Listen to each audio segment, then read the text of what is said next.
In every war, the aggressor has an overwhelming advantage in the early phases. The nation attacked is rarely prepared for the aggressor's first strike. In the 1920s and 30s, the people of the United States gave little thought to war.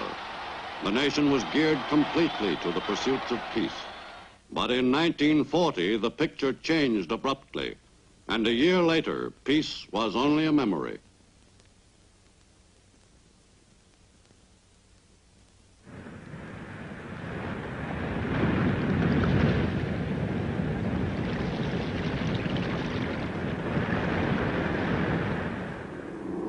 The Japanese strike at Pearl Harbor in December 1941 was no isolated blow. At the same moment the attacking planes were over Hawaii, Japanese forces were sweeping south, spearheaded by an advance guard of fast Japanese warplanes. During the first month of war, the Japanese struck at Hawaii and 5 other principal target areas. Wake fell to the enemy after a heroic 16-day stand by a small detachment of Marines. Guam was quickly engulfed by the Japanese tide of aggression. The island fell after a few days. Japanese troops captured most of Luzon Island and were pressing the assault on the rest of the Philippines. The British colony of Hong Kong finally fell to the invaders on Christmas Day, 1941. Japanese troops landed on the coast of Malaya and were pushing southward toward strategic Singapore. On December 10th, just 3 days after the start of the war, Allied naval strength in the Pacific suffered another staggering blow in the loss of the British capital ships Prince of Wales and Repulse, sunk by the enemy. The Imperial Navy's Air Force discovered the main force of the British Far Eastern Fleet off Kuantan, on the eastern coast of the Malay Peninsula, and opened brave and daring attacks. The battleship Repulse was sunk instantly. Pummeled further with repeated direct hits, the flagship Prince of Wales sank with a tremendous explosion. Singapore was now a naval base without a fleet. But in the colony, the fortress was still considered impregnable, and the men prepared to fight what they confidently expected to be a successful defensive action.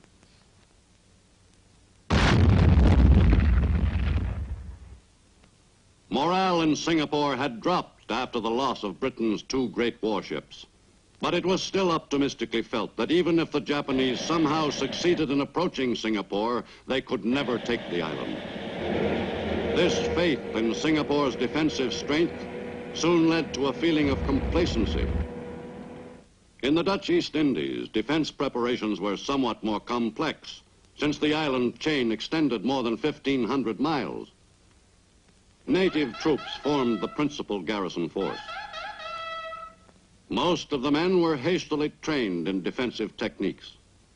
But throughout the islands, even the best troops would be no match for the experienced Japanese forces. For the defending soldiers' knowledge of warfare was all theoretical.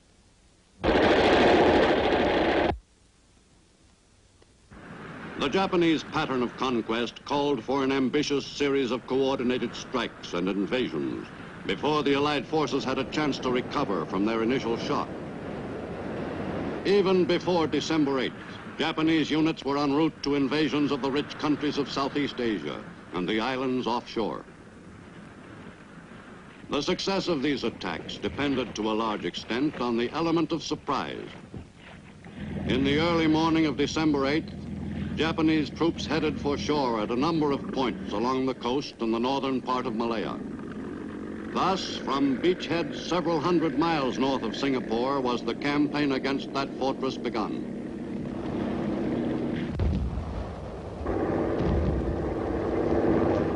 Within a few days, a sizable Japanese force was successfully ashore, ready to launch a full-scale offensive against the British down the Malayan Peninsula.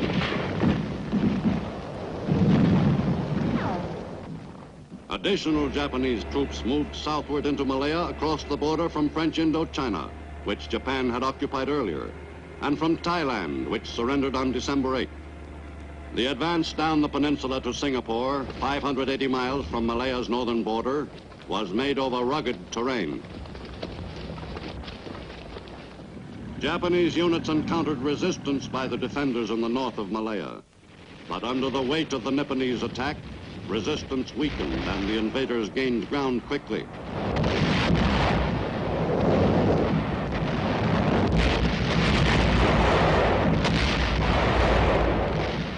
Although the campaign down the narrowing peninsula should have been a difficult one for the invaders, they pressed onward rapidly against little resistance.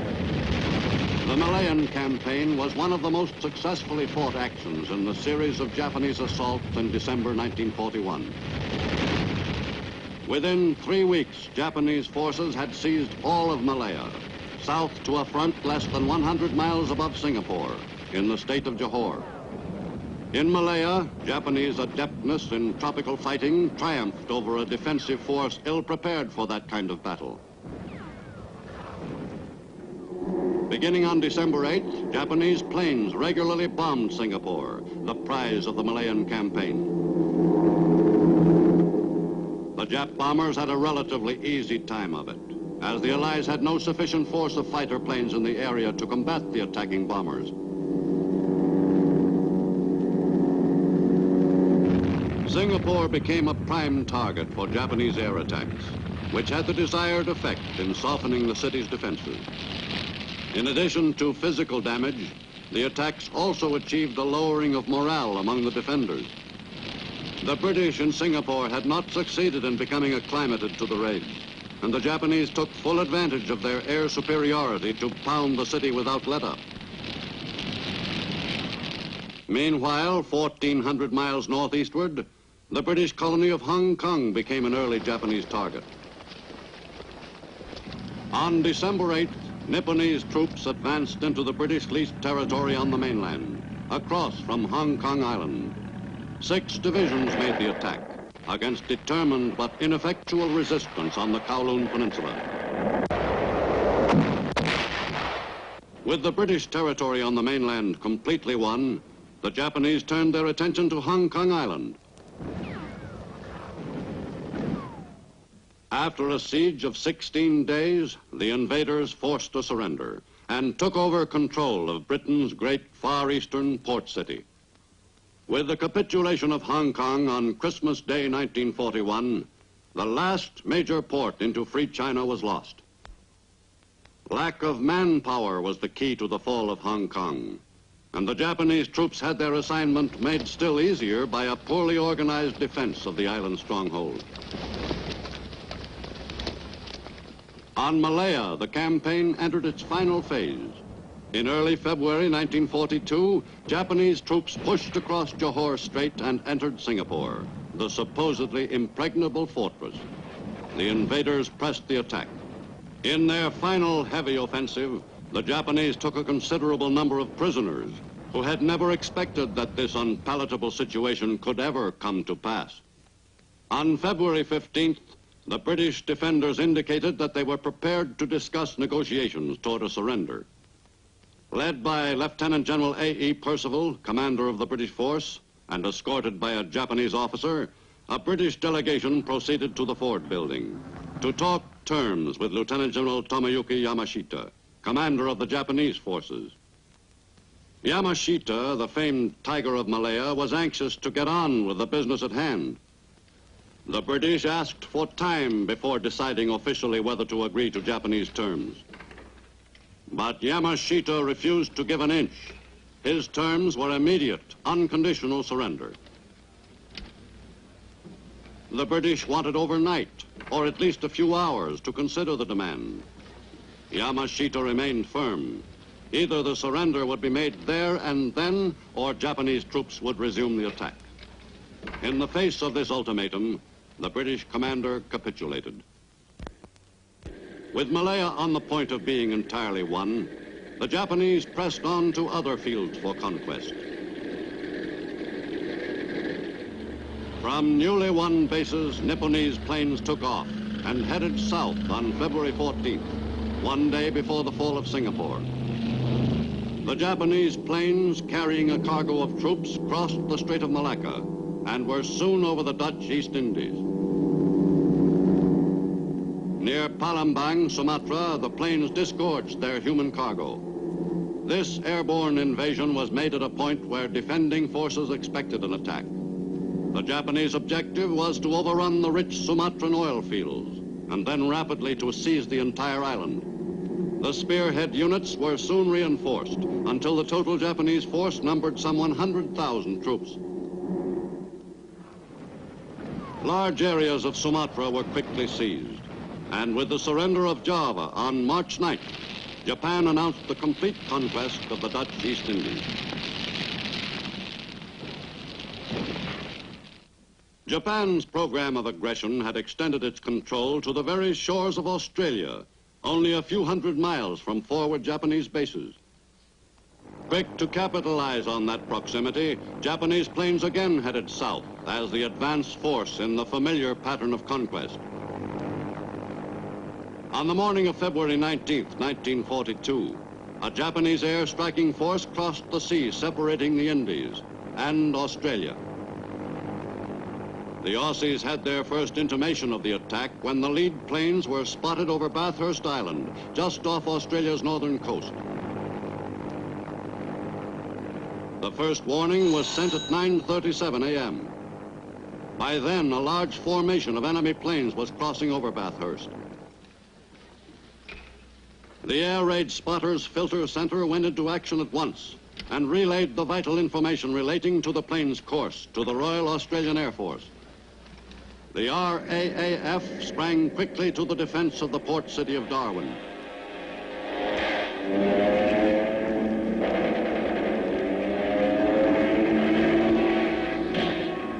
A few Japanese planes were knocked down during the attack, but most escaped unharmed.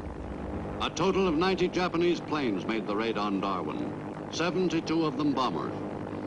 The attack, which began at a few minutes after 10 a.m., lasted for almost an hour and was eminently successful from the Japanese point of view. Darwin sustained considerable damage and soon became a regular target for Japanese planes. In those early months of 1942, the job of holding the enemy depended on keeping open the lifeline between the United States and Australia and New Zealand. For the shipment of desperately needed supplies from the United States was vital to Allied hopes for a future victory in the Pacific. Although the war in Europe drew the great bulk of materiel from the U.S., enough supplies were sent to Pacific bases to keep the Allied war effort functioning. Maintaining the lifeline to the down-under countries kept a considerable number of U.S. ships fully occupied. Fortunately, Australia-bound vessels were only rarely attacked. Each loss was keenly felt. However, all of our massed effort is none too great to meet the demands of this war. We shall need everything that we have and everything that our allies have to defeat the Nazis and the fascists in the coming battles on the continent of Europe and the Japanese on the continent of Asia and in the islands of the Pacific. The United States turned its full attention to the job of winning the war on both fronts. It was apparent that productive capacity would prove the deciding factor in the winning of World War II. Luckily, American industry was partially on a war basis at the time of the Japanese attack on Pearl Harbor. Lend-lease and defense appropriations had greatly accelerated war production before the U.S. was itself actively at war. The Pearl Harbor attack provided the stimulus to American industry to convert thoroughly to a war basis. In a relatively short time, the weapons and vehicles of war were being produced in quantities which would have been considered impossible half a year earlier. American industry was delivering the goods to Australia and Egypt, to China, England, and New Caledonia, to Persia and Alaska. American industry produced weapons and equipment not only for American armies, but for Allied forces all over the globe. Before the U.S. had been at war a year, American industry was producing more materiel than all the Axis nations combined. The U.S. was clearly supreme at the business of turning out the machines of war. Equally important was the job of training the men who were to use that equipment. Preparation for battle in modern warfare meant strenuous training for the men who were to fight it. Especially in the Pacific theater, the men had to be prepared for battle conditions and tactics that had no precedent in American military history. The gentle art of killing a man is to get him on the ground and kick him in this manner. See? Sure. And then when he comes back, get him through and I kick him. Now, come on, only you do that. Zip, come on. The business of becoming a knowledgeable fighting man required great versatility and techniques of attack. All right, men, get your guns loaded. We're going down this village street. Clean it out. I want you to remember the enemy's at the other end of the street. You want to move fast, keep under cover, and shoot him first. In those early months of the war, many soldiers were trained in types of warfare which they would never experience. Many units, later sent to the Pacific theater, had no training in jungle warfare. But thousands of soldiers and Marines were trained under actual battle conditions, with live ammunition. All this disagreeable training was to prove its value quickly, when the men found themselves in similar situations in combat against the enemy. In anticipation of a war in the Pacific Basin someday, the U.S. Marine Corps had been experimenting in techniques of amphibious warfare since the early 20s. Landing exercises had been part of the Marine curriculum for 7 years before World War II. With war in the Pacific a reality, the Marine technique of amphibious warfare was about to meet its sternest test. On both coasts of the U.S., new soldiers and Marines learned how to make a landing. And even more important, how not to make a landing.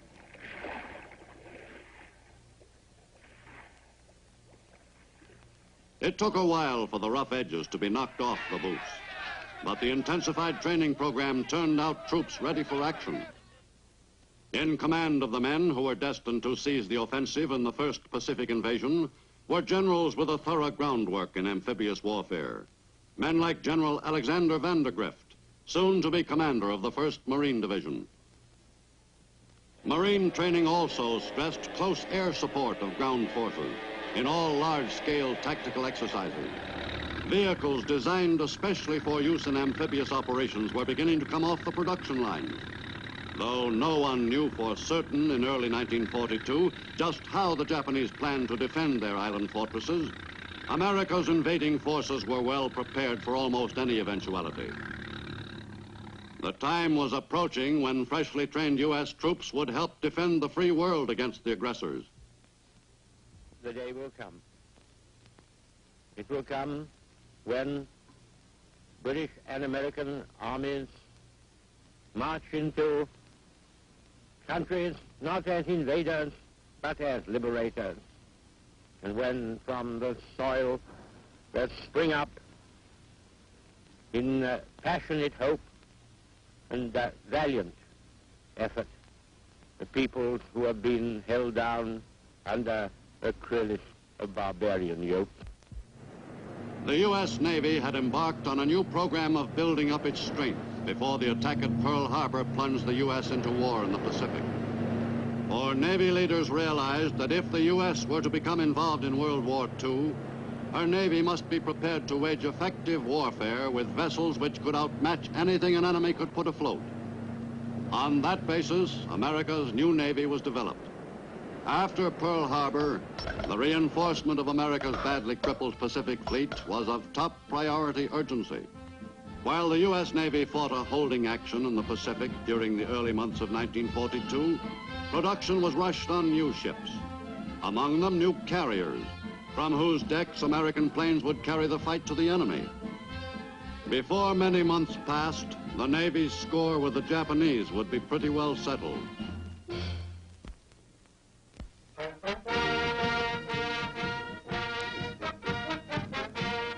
In May 1942, part of the 1st Marine Division left its training camp at New River, North Carolina, on the first leg of a journey that was to lead to the very shores of Japan itself. The men who were to make the first American assault of World War II embarked on their trip in high spirits.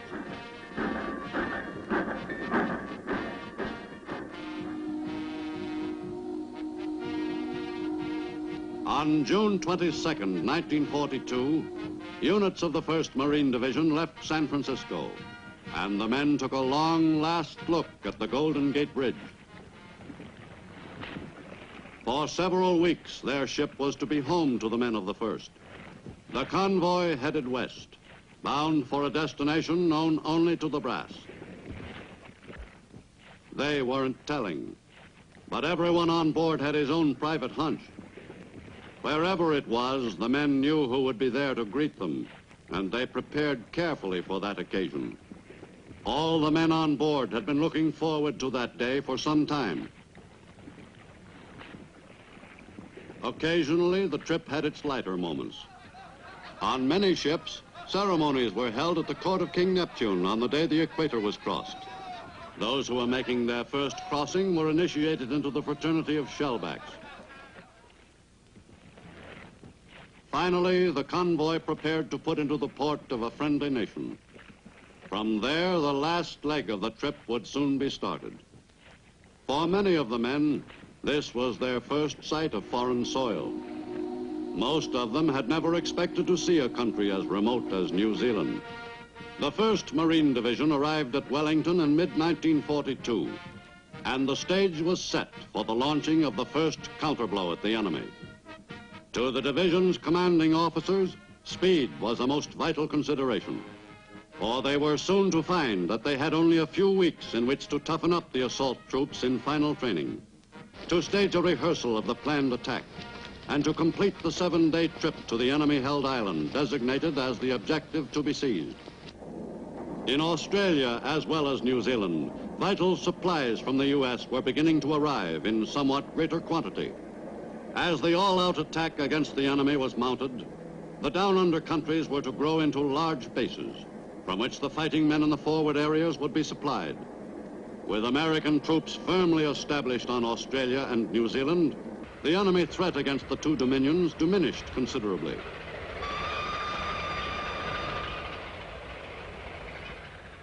The setting for the camps was new, but otherwise the pattern wasn't very different from the routine the men had followed in camps in the U.S. Even the off-duty hours were spent in familiar pursuits. But now the men alongside were foreigners, with a different point of view, different interests, and even a different language. At least it seemed like one to most Americans who hadn't tried talking to an Australian before. But before long, the GIs came to regard the boys down under as good pals or fair dinkum cobbers. All the inhabitants of Australia were concerned about the entertainment of their GI visitors. And when life grew too monotonous, there was always some way of stirring up a little excitement. The old-fashioned rodeo appealed to American and Australian alike. At times like these, they came to the conclusion that they really weren't such different peoples after all. But there were enough interesting new aspects of life in Australia to occupy the curious GI's time in his free moments. Many Americans had never heard of a koala bear before, much less seen one. But most of the GI's time was not spent in relaxation. Their presence in the down-under countries had one purpose, and no one was allowed to forget it. Sparsely populated Australia and New Zealand were perfect training areas. There was plenty of space for long marches. Too much space, the GIs sometimes felt. In the early months of the war, Australia began serving as a base from which attacks were made against the enemy. At airfields in the northern part of the island continent, the men were no longer occupied with training. This was the real thing.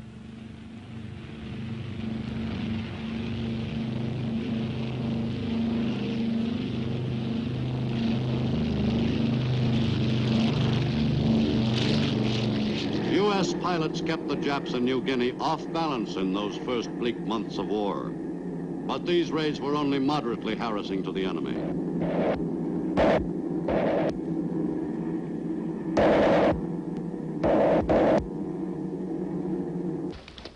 Meanwhile, the Japanese sweep southward continued.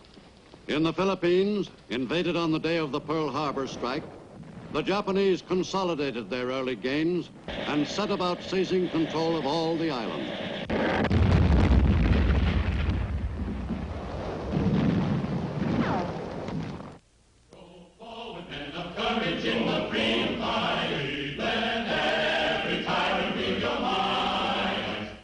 Free